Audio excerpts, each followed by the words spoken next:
Welcome to राइव classes. अगर मैं आपको बोलूं कि आप जेई मेंस में केमिस्ट्री में more than 90 marks out of 100 ला सकते हो तो आई थिंक आपके लिए काफी ज्यादा मतलब ऐसा होगा कि सर ऐसा हो सकता है कि 90 मार्क्स केमिस्ट्री में आ सकते हैं। बिल्कुल।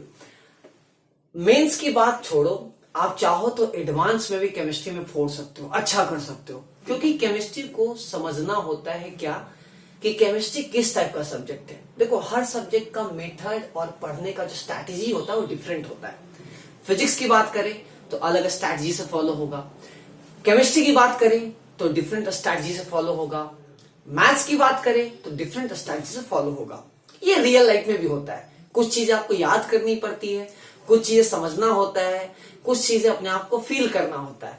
तो आज तो ये मेरा वीडियो केमिस्ट्री के लिए है। लेटर ऑन मैं फिजिक्स और मैथमेटिक्स पे आपको नॉलेज बताऊंगा कि कौन कौन सा चैप्टर और क्या क्या स्ट्रैटेजी होना चाहिए।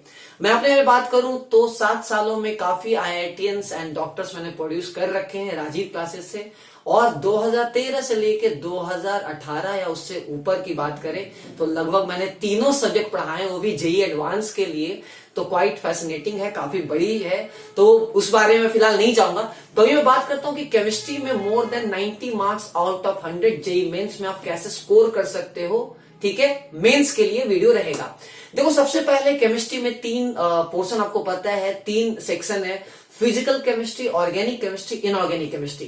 देखो, फिजिकल केमिस्ट्री आप एक बात जान लो कि जो मेंस का लेवल होता है उसमें मेनली फिजिकल केमिस्ट्री से फॉर्मूला बेस्ड क्वेश्चन आते हैं। आपको हमेशा फॉर्मूले को अच्छे तरीके से याद रखना है और उसका एप्लीकेशन, उससे एनसीईआरटी लेवल का भी क्वेश्चन अगर सही तरीके से आप करते हो, मैं आगे जा ही नहीं रहा हूं, मैं मतलब एकदम टफ लेवल का मतलब जा ही नहीं रहा हूं, मैं बस सिंपल बोल रहा हूं कि अगर आप एनसीईआरटी लेवल के प्रॉब्लम्स और एग्जाम्पलर को भी करते हो तो फिजिकल केमिस्ट्री से आपका कोई भी क्वेश्चन मेंस में नहीं छूटेगा।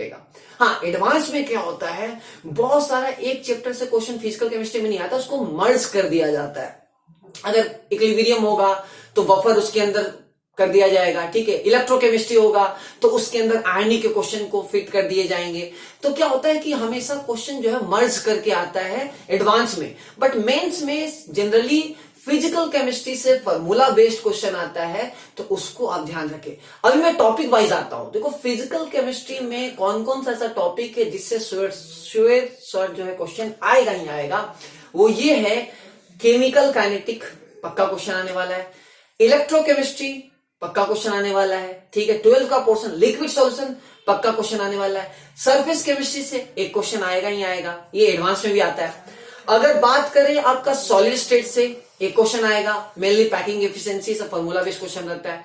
हाँ, आयनिक इक्विलिब्रियम थोड़ा बड़ा चैप्टर है तो आपको इसमें थोड़ा सा ज्यादा ध्यान रखना पड़ेगा, आपको कॉन्सेप्ट थोड़ा सा स्ट्रॉन्ग करना होगा।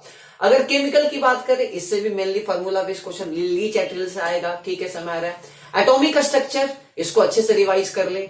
तो ये वाले पोर्शंस को आप थोड़ा सा स्ट्रांगली आपको रखना है। थर्मोडायनेमिक की बात करें तो थर्मोडायनेमिक से फर्स्ट लॉ हमेशा अच्छे तरीके से उसको रिवाइज करें, उसके क्वेश्चंस को प्रैक्टिस करें। तो अब आते हैं ऑर्गेनिक केमिस्ट्री में। देखो, ऑर्गेनिक केमिस्ट्री में आपके बेस को थोड़ा सा स्ट्रांग बनाना होता है। तो आप जनरल ऑर्गेनिक केमिस्ट्री जिसमें acid base type of reactions, इनको अच्छे तरीके से समझ के रखो, क्योंकि ये आप अगर समझ के रखोगे ना तो फायदा क्या हो कि आपको ऑर्गेनिक जो है इजी लगेगा। और ऑर्गेनिक में मेंस लेवल में मेनली एनसीईआरटी से ही क्वेश्चंस आते हैं।